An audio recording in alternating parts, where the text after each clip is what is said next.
Has he lost his mind? Can he see, or is he blind? Can he walk at all, or if he moves, will he fall? Will anyone from my generation understand this reference, and can you beat Skyrim with only iron equipment? After being carted to my execution for the crime of crossing the border, I choose my race. I picked Breton as I figured their magic resistance would make fighting dragons easier, and because it provides the best base to make my dollar store Ozzy Osbourne with. This was a mistake. If you do this challenge, which you shouldn't, pick an orc instead. Their berserker rage would have helped immensely with the sponginess of combat. After being freed by Alduin, I join up with Ralof and proceed to murder the shit out of the Imperial captain who ordered my execution. I find an iron shield and helmet and spend about 20 minutes grinding on Ralof to level up my one-handed skill. This challenge will be hard enough as is, might as well make it easier on myself. After following Ralof to Riverwood and being asked to head to Whiterun to report the dragon sighting, I decide to head to Embershard Mine instead, because you can't tell me what to do. Inside the mine, I do the sneak dance to intimidate my foes, briefly consider life as an iron miner, and eliminate the pesky humanoid problem plaguing the mine. I then try and fish up a pair of boots to go with my helmet, but I stopped after I realized the game was trolling me.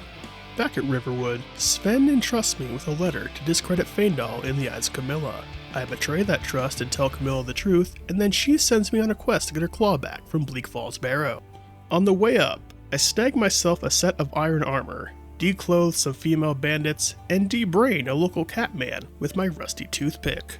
Inside the ruin, I solve the world's easiest puzzle, trigger my audience's arachnophobia, and murder Arvel the Swift because valuing human life is for suckers. The glorified zombies don't give me much trouble, and after solving the world's other easiest puzzle, I discover that I'm not unliterate like I thought I is, and rip the Dragonstone from the Draugr Overlord's cold dead hands. After returning the Golden Claw to Lucian, I murder some puppies, forge myself some new iron gauntlets, and deliver the Dragonstone to Farengar, the court wizard. I luck out and receive an iron shield of resist fire from Jarl Bulgriff, and now I have the pleasure of killing a dragon with only an iron sword. And by that, of course, I mean let the guards do most of the work and then run in at the last minute to steal the kill for myself. Afterwards, I clear out Valheim Towers to get a sword for Armand, and realize that I need an upgrade, and I know just where to get it. With the anniversary edition of Skyrim, Bethesda added numerous Creation Club items, including iron plate armor. Alongside that, they included a quest to get an enchanted set of iron plate armor, and you can start that quest by reading the PSA posted up at the Nightgate Inn. In it, a former patron describes the owner as a big dumb idiot dumb guy, and that he saw some Thalmor stash a note out back behind a barrel. The note says, "Yo dog, the Thalmor have got some cool shit, you should go take it and stuff." At least, that's what I think it said. I may not be as unliterate as I thought I is, but I am idiot, do no trust me.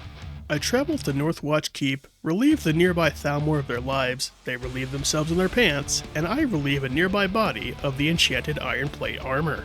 I return to Whiterun and inform Sadia that some foreigners are looking for her, and she asks me to take care of them. Before I do that though, I talk to a nice old lady who asks me to meet her at her house to help find her son. An organized person would have waited till after my current quest to start this one, but organization and I go together like ammonia and bleach. Anyway, I pay the warrior's fine, he tells me where his old friends are, and I slice through them like a hot knife through that guy I murdered last week. Afterwards, I meet up with Freyla, and her son Evelstein gives me the lowdown on his brother. After a brief distraction in halted steam camp, I steal the Imperial missive from the Battleborn's house, and after showing it to Avelstein, I agree to unleash righteous fury upon the Thalmor. We descend on Northwatch Keep like locusts on a rice field, killing any and all Thalmor that get in our way. I bravely charge into battle, and then run straight backwards, and let my friends do the fighting for me. I waste a bunch of lockpicks trying to open a door, only to realize that the guy inside would have burst out like the Kool-Aid Man had I waited long enough. Good job, me. I then steal my body weight in elven weapons, free Thorald and the other prisoners, and we can get to work planning my vengeance against the Legion. I travel to Windhelm, learn that Stormcloak supporters are just a teensy bit racist, and waltz up to Ulfric like a big shot and demand to join his fan club. He pawns me off on Galmar, who tells me to go kill an ice wraith at the ass end of the world. On my way there, I run into some bandits who I turn into shish kebabs and make my way to the Serpent Stone and smash the ice wraith. I return to Galmar to complete the Ulfric Stormcloak fan club initiation, and then he sends me off to retrieve the world's most uncomfortable crown. I meet up with Ralof at, there, and me and my Stormcloak posse start cutting a path through the Imperials. The soldiers in the Civil War questline are all as weak as a diabetic kitten, so even the dull butter knife that is my sword can kill them no problem. I solve another puzzle, let my crew take care of the Draugr, kill King What's-His-Face before he can do any real damage, and deliver the crown to Ulfric. Big U has an axe to grind with Jarl Bolgriff, so he gives me one to give to him, who then spits on it and gives it back. Ulfric attended the Spiteful Bitch Academy, same as me, so now it's war. Just outside Whiterun, Galmar delivers a rousing round of propaganda, and we proceed to butcher some innocent guards, just doing their jobs. I strip them down to their skivvies, and then beat up Jarl Bolgriff for the crime of not wanting to betray his country. What else is there to say about the Civil War questline? You rescue some prisoners, you take over a fort. You blackmail Steward, you take over a fort. You impersonate a courier, you take over a fort. Ooh, but then it gets spicy. First you take over a fort, then you take over a city. This is the worst questline in the game. Still better than putting up with season unending though. During all the Civil War, excitement, I guess? I stopped by Orphan Rock to take a Hag Raven's knife and also her life, so I can stab a tree and take its delicious blood. I return to Whiterun, which looks as lovely as ever, to deliver the knife and see someone doing a little jig on a hospital bed. The priest can't be bothered to get her hands dirty, so she sends me, and a new buddy of mine, to collect the sap for her. On the way there, a dragon dun attacks Windhelm, so I slash it to death with the wet pool noodle I call a sword. Once I find the sacred tree, I decide peace was never an option, so I defile its roots with my wicked blade and attempt to steal its sap, but its Spriggan children put a stop to that. After reloading, I decide that peace is an option, and let Maurice speak of the pompous of love to the tree, which gives me a sapling. I finally make my way to the old folks' home on the mountain, where I proceed to spit on them, and they teach me to spit better, run faster, and how the immigrants are taking all our jobs. Impressed, they send me on a quest to retrieve the horn of Jorgen von Strangle from the ruins of Ustengrav. Back at Iverstead, I met with some tourists looking for the quickest way to hell, so I give them an express ticket and continue on my way. I then accept the Lordstone as my savior before arriving at Ustengrav, where some hooligans try and beat up my horse. Killed those little bastards is what I did. Inside, I kill everything that moves, especially the stuff that was already dead, and then find the horn has been pilfered by some asshole, and I have to go after it. That asshole is Delphine in Riverwood, and she requests to see me kill a dragon.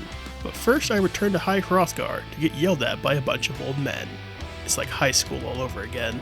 I then return to Ustengrav to get a free dragon soul by touching the altar, a thing I bet you didn't know you could do, and then finally make my way to Kynesgrove to deal with the dragon. I start hacking and whacking and chopping the dragon's meat before it's fully resurrected, and with a few boops on the snoot, the dragon goes down. Back at Riverwood, Delphine informs me that it's party time, so I give my important shit to Malborn, hop on the cart, and am astonished to remember that I have a face. Inside the embassy, I give a drunkard some spicy water, and he causes a scene, letting me slip away. After recovering my gear, I realize my wet pool noodle has been downgraded to a dry pool noodle because it takes forever to kill these Thalmor bastards. In the torture room, I ignore the chained up man in the cage, find Esbern's dossier, rescue Malborn from being executed, and beat up a wild animal for the crime of existing. That was a lie, it killed me. I take a cart to Riften to find Esbern, and Brynjolf decides to take advantage of my situation by making me an accessory to a crime. In the morning, Brynjolf caused a distraction by hawking potions made of unicorn blood and leprechaun semen. Meanwhile, I steal a ring and plant it in some poor schmuck's pocket. After ruining a man's life, Brynjolf tells me the location of Esbern, and I reduce the local homeless population to get to him. I also make a pit stop to free everyone's favorite cat, Scritch. What do you mean he's not a cat? Listen, he purrs.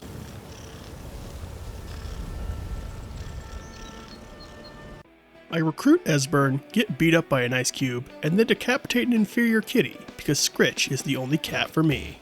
Anyway, I reunite Esbern and Delphine and agree to meet them at Skyhaven Temple.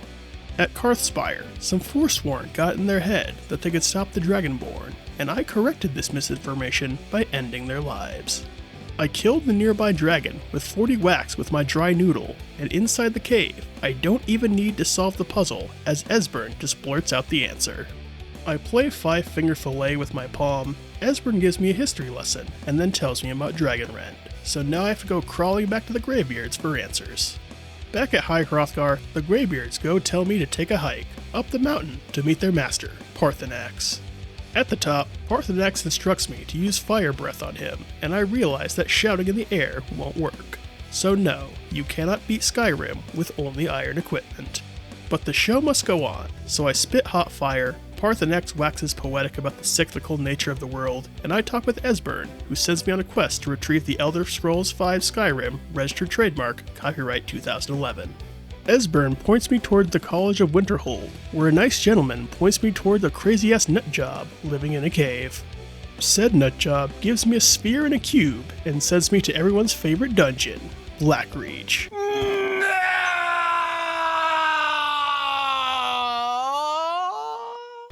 Fuck this dungeon. Fuck these Falmer.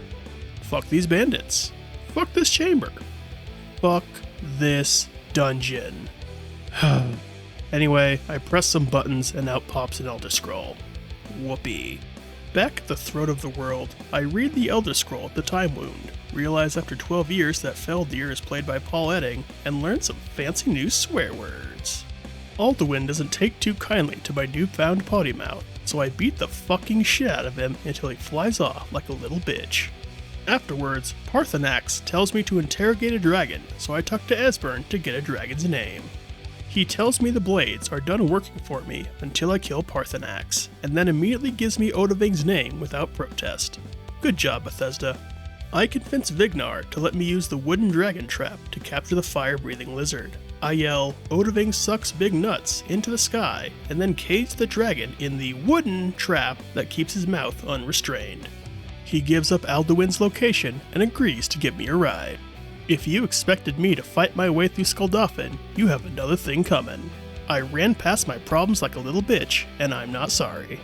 I'm briefly bewildered by this one puzzle because I don't understand how perspective works, but otherwise I don't encounter any problems. Once I'm back on the surface, I make a mad dash towards Heaven's Gate, get wrecked by Sun, meet up with the Warriors 3, and after an anticlimactic battle, prove no, you cannot beat Skyrim with only iron equipment. Well, that was dumb. I really should have picked an orc for that Berserker Rage. The combat got really spongy toward the end. Thank you all so much for watching, and thank you Alexander Nakarada for the royalty-free music you heard throughout this video. My name is Mr. Monotone96, and I'll see y'all later.